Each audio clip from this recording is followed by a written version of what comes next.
Salut à toi, bienvenue dans cette deuxième vidéo de cette série spéciale consacrée aux états du mois. Lors de cette première vidéo, j'ai abordé les concepts de base des états du mois. Si tu ne l'as pas vu, je te mets le lien ici. Ça peut être intéressant que tu la regardes pour comprendre la suite des vidéos de cette série. Et aujourd'hui, nous allons commencer à nous intéresser au fonctionnement de l'état du mois parental, celui-là.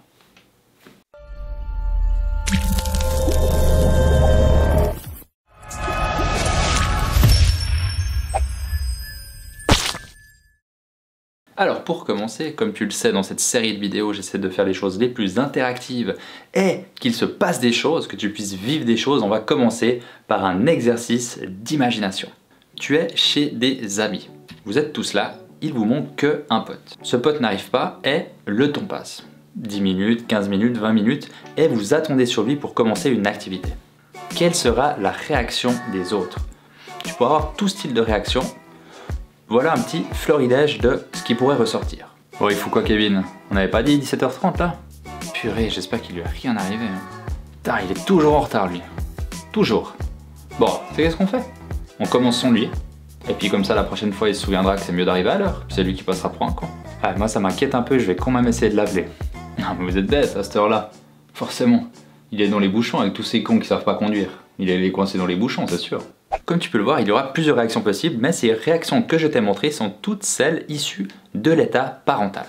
Donc le système P, ou l'état du mois P, donc parent, représente la façon d'utiliser notre énergie suite aux expériences faites dans la vie ou aux modèles rencontrés.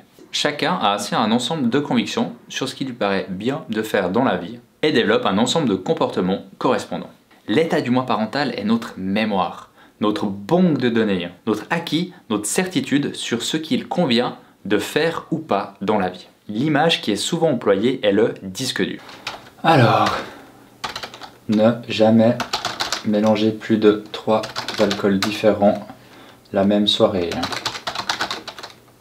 Ne pas prendre un virage à plus de 50 km/h lorsque la route est mouillée. Lorsque c'est ton premier jour, ne pas arriver 15 minutes en retard. Voilà, c'est un peu comme ça, c'est comme si toutes tes expériences s'emmagasinaient et restaient dans ton état parental. Comme expliqué dans la vidéo précédente, c'est le nom de parent qu'Eric Berne a décidé de donner à ce système. Pourquoi parent? Car le comportement qu'on a quand on est dans notre état parental ressemble à celui d'un parent qui est en charge d'enfants. Dans un contexte éducatif, cet état est très utile. Mais le problème, c'est qu'il va se présenter dans d'autres contextes où la personne que vous avez en face de vous, c'est pas un enfant, mais un adulte. Donc ça peut très bien se passer, mais parfois ça peut se passer un peu moins bien. On regarde. Mais faites pas comme ça. Ça va pas du tout comme vous tenez. On voit que ça lui fait mal. Quoi, je fais faux? Ça lui fait pas mal. C'est n'importe quoi comme vous tenez ça. Non mais... t'es mon père ou quoi? Vous avez besoin d'aide? Non, c'est tout bon, merci. Parce que là, vous êtes tout plié, ça doit vous faire mal au dos. Vous êtes sûr? Non, je vous dis, merci, c'est tout bon. Je m'en sors très bien. Parce que moi, ça me dérange vraiment pas de vous aider, hein, parce qu'on dirait que... On dirait que vous avez mal. Bon, stop. Merci. Voilà, tu as pu me voir en train de brosser mon chien. Et quelqu'un, même si on sait que c'est moi, t'as reconnu ma voix, qui se mêle et qui va donner son avis depuis l'état parental. Mais tu as pu voir que dans ces deux avis, ils étaient très différents. Ils venaient les deux de l'état parental, mais les deux n'avaient pas le même sens. On peut voir que l'un des deux était plutôt critique sur ce que j'étais en train de faire, et l'autre était plutôt soutenant. Eh bien, c'est l'introduction pour la prochaine vidéo.